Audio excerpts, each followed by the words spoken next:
What are your beliefs? What exactly do you hold to be true? What do you believe about your life, about the world, about your personality, about where your life should be headed? What exactly influenced the way you see the world? Suffice to say that beliefs are like the lenses at which you see the world. And so, what are those filter? How clean is your lens? So, by what lens do you see the world? Your beliefs could be influenced by probably your family background, family culture, your faith, relationships you've been through, experiences, occurrences in your life that has just marked you and shaped how you see the world. But you must also reckon that your beliefs could be barriers to your becoming. Yes, your beliefs could be barriers to your becoming. If you must live by original design, it means that the lenses at which you see yourself and see the world at large must be fully clean in accordance to God's ordained path and for you. And so you want to address or revisit what exactly you hold there. What do you hold to be true? And so look at your life from the perspective of, oh, where am I coming from and where do I want to go to?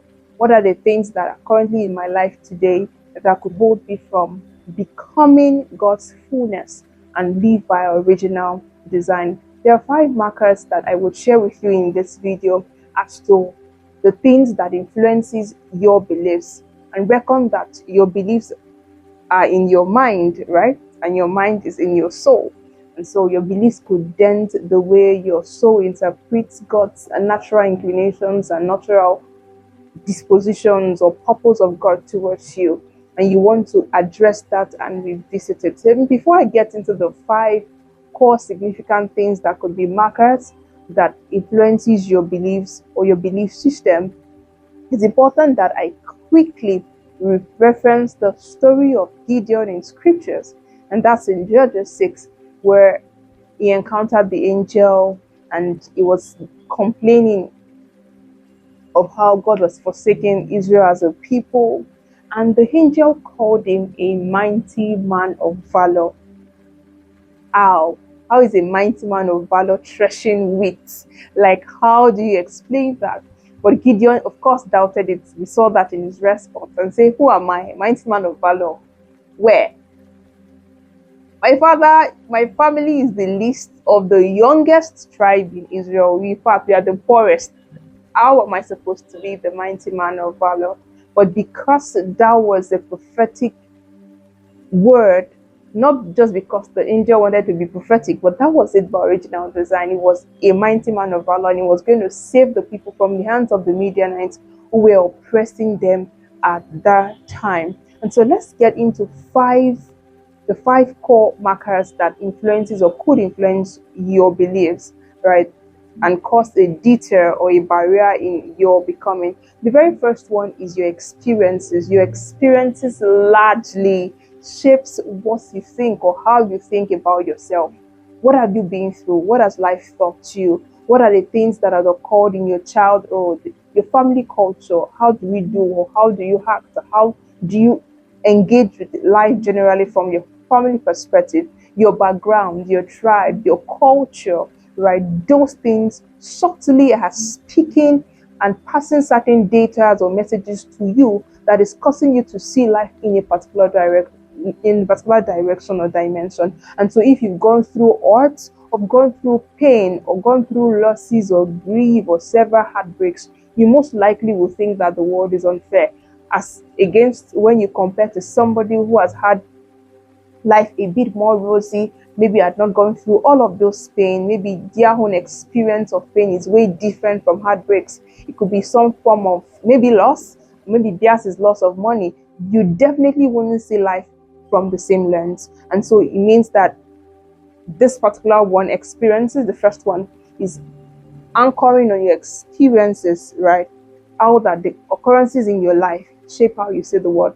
The second thing that influences how you see the world and shapes your belief are your emotions. Yes, your emotions. How you feel per time significantly affect what you do. Have you thought about it? how you're feeling happy and you're just ready to express energy everywhere. But days where you're feeling depressed, sad, you're feeling lonely, isolated, feeling like the world is on your shoulder, you basically don't want to do anything. You probably don't want to do much. You probably wouldn't be thinking about living life original design. You just want to be or want to find yourself out of it sometimes, right? And so your emotions significantly affect the way you see things, the way at which you believe. And if you have probably curtailed a particular emotion over time, so for instance, someone who has been depressed over time will most likely think that the world is against them, and that in itself can limit how you see life. That can limit and be a barrier to who you truly can become. A very significant example in scriptures would be Elijah. At some point, Elijah is like telling God, I'm tired. I'm the only one standing. And he just started to express himself, how he felt at that moment. And God began to say to him, okay, since you're sounding tired and sounding like you're over it, okay, so anoint Jehu, anoint Elisha. Whoever go past Jehu's word will not go past Elisha's. And that was how he conveyed rather his divine assignment to two other people to carry. It should tell you how weighty the call of God over Elijah's life was, that he had to take two people to bear that same mandate. And need I state that Elijah left on time, not because he was done, but because he was tired. He wasn't done with his assignment. He was tired, and that's why God took him. He was tired. But you should see from here that your emotions significantly affect how you see the world and how you truly live life by original design, because it influences your belief. The third marker that I'm highlighting to you in this video is your education. Yes, your exposures are a great deal when it comes to shaping your belief, whether it's a structured system or unstructured setting, however way you were educated, somehow influences what you believe about yourself to be true and what you truly believe of yourself, especially in regards to what God had ordained for you from the very beginning. A very tragic example would be Moses. God had ordained him to be a savior in Israel, but because he was under a system of Egypt, which most likely believed that victory and conquest comes by killing and fighting, right? He went through that part until God took him out and brought him into that schooling system in Midian under the prophets or the priest, well, where he had to become a shepherd, and we schooled him entirely and for his divine mandate. The fourth marker that influences how you see the world and what you believe are external influences, external factors, those relationships you're in, so your significant other, your pastor, that public figure, that social media influencer, that friend, your relationships to a very large extent influences how you believe. And these things truly could be a dent in your soul, because somebody's opinion of you, you could hold it so there and it's standing in the way of how truly you see yourself as against what God sees of you. So someone gives comments like what they think of you as an opinion, and you hold it so there because of the authority the person has or the kind of weight you place on their words. It begins to shape in how you believe. Maybe you're not enough. You're always making mistakes. You didn't properly get affirmed maybe by your parents while you were younger. You had vulgar words spoken to you. You wouldn't make it. You're too small. You're too timid. You're too shy. Those things begin to form how you believe. A very trite example, and a very good one at that, is one in scriptures, and that's between Esther and Mordecai.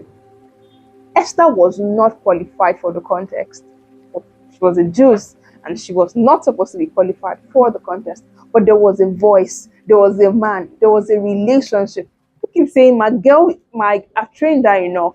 She deserves this. She's qualified for this. And I want to believe that it was that external voice of Mordecai that motivated Esther into getting in the contest and eventually won the contest to be a queen in a strange land.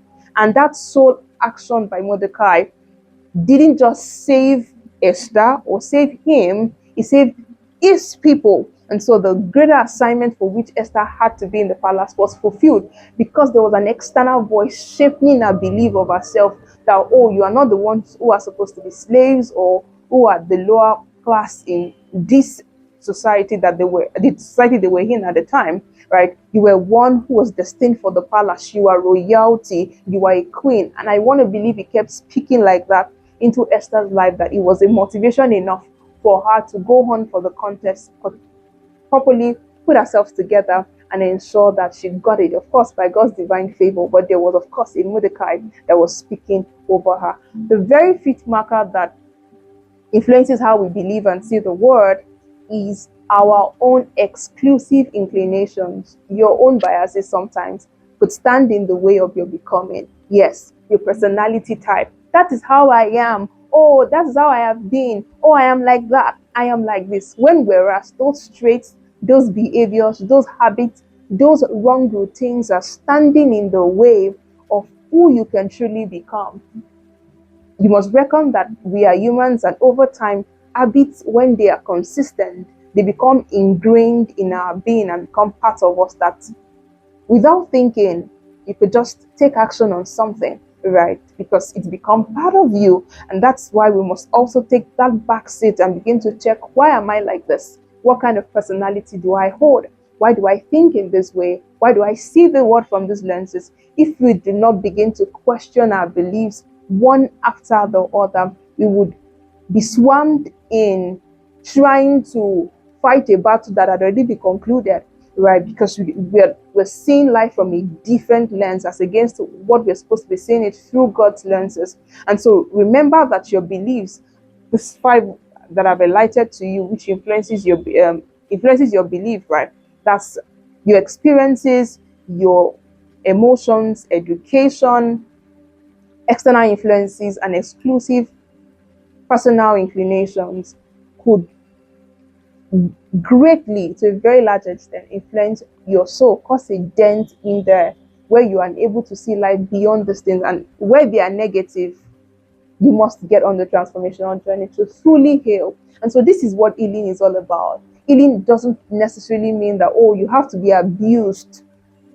You have to probably experience heartbreak, probably some level of failure or disappointment or grief or loss, right, before you get on the healing journey. It's not really for me. No, healing is for everybody because our soul engages with this word, and we must get on that transformational journey consistently and continuously so that we can truly address the things that we are put there to be true, which are not, and are forestalling us from living our lives by original design. And that is why we exist as Soul Healing School, where we hold your hands in a structured system and walk you through that journey of not just being aware, but also taking that posture of alignment to truly intentionally correct those belief systems, reframe them, and posture yourself to be that person living life purposefully, especially as you live as how God had ordained for you. I want to believe that you're going to join me in class, right? The link is going to be attached somewhere in this video.